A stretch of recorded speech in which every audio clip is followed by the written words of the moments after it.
Hi, I'm Peg Moline, editor of Fit Pregnancy Magazine. August is Breastfeeding Awareness Month, and we're here in Hollywood at the pump station with breastfeeding expert Corky Harvey, who's going to show you how to breastfeed successfully. I'm Corky Harvey. I'm the co-founder and owner of the pump station and nursery, and I'm a board-certified lactation consultant. A deep latch is critical because not only will the baby get more milk if the baby's latched on deeply, but the mother will not have sore nipples. Sore nipples are not normal. The importance of a deep latch is that when a baby is latched on correctly, the mother's nipples will not get excessively sore, and the baby will be able to remove milk from the breast well because the jaws are positioned correctly over the areola. If we do these simple steps, most mothers can achieve a comfortable deep latch fairly quickly and easily. The most important first step is to get the baby's lower jaw to latch well behind the nipple, which involves tilting the little guy's head back. Because babies are born with a very recessed lower jaw, it's really tricky. Actually, as adults, we eat that way. If we have a fat sandwich, we've got to tip our head back and put our lower jaw on first, well into the sandwich, or we would just get nothing but a little bread and crust. So the baby must start with the lower jaw deeply on the breast first. So it's actually a two-point landing, lower jaw, then upper jaw. Something to remember is that a mom shouldn't lean forward and try to get her breast in a baby's mouth. Although it doesn't sound very much different, it is. We need to put a baby on the breast rather than a breast into the baby's mouth. We also want to work at breast level rather than having to pick up the breast and the baby. Have the baby positioned in a way that it works at your breast level.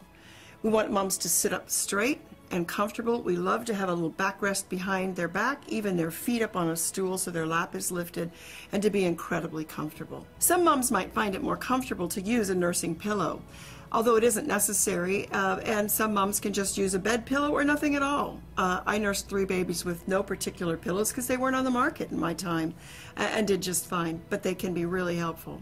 There are several different positions to nurse in. I find it easiest for moms to learn to latch on in football hold, but across the front works beautifully too. In the crook of your arm, not an easy way to learn because it's hard to tip the baby's head back and get the deep latch. So either what we call cross cradle hold or football hold are the easiest ways to learn. If a mother has a cesarean birth, football hold is much more comfortable than across the front. When a mother does a football hold with her baby, the baby will be at her side. She will hold the baby with the same hand as the breast she's using. When a mom does a cross cradle hold, she will put her baby to the left breast but hold the baby with her right arm. Once the baby's in proper position, in order to tilt the baby's head back, the mother needs to place her hand at the base of the baby's head, with her thumb behind one ear and her fingers wrapped around the other. So the V of her hand formed between her thumb and first finger would be in the center of the baby's back. Allow the baby's head to fall back slightly by just pressing with the heel of your hand between the baby's shoulder blades. That just allows that baby's head to extend slightly and fall back. In order to tilt the baby's head back, mom will need to just bend her wrist back slightly. With the baby's head tipped back and the chin up, rest your nipple just above the baby's lip. With the nipple just above the baby's mouth and the head tilted back, it will allow the baby to open deeply to this point and then move up from the bottom. Wait now for the baby to open his mouth widely. This is called rooting. Most moms start their baby onto the breast when they just barely start to open. We need to wait until the baby is all the way open as if taking a bite out of an apple. If we don't allow that baby to open widely, he's going to pivot from a forward point and just have the nipple in his mouth. We need the jaw to open all the way back to behind the areola. The baby needs to start his lower jaw well behind most women's areola. Areola can be a very different size, so at least think about the lower jaw starting well behind the base of the nipple. So many times the cause of soreness is that the baby has started right at the base of the nipple. The baby needs to have a great portion of the lower part of the breast in his mouth. Be very patient with yourself because this is a learned skill.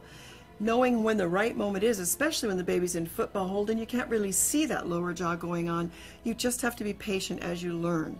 As the baby comes on, if the pain is less or not at all, you did it right.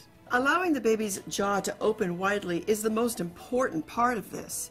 The baby must start that lower jaw deeply on the breast. Then all you have to do is turn the head and clear the nipple and you'll have that great latch. I like to call this a two-point landing. So it's lower jaw, then upper jaw. Or I say it's 1 and 2. Another way to think about it is scooping the breast from the bottom or dragging up from the bottom. The reason we do it this way with lower jaw first, then upper jaw, is so that the baby gets more of that lower portion of the breast in his mouth, and then he lands the mother's nipple deep on his tongue and well into the middle of his mouth rather than in the front of the mouth.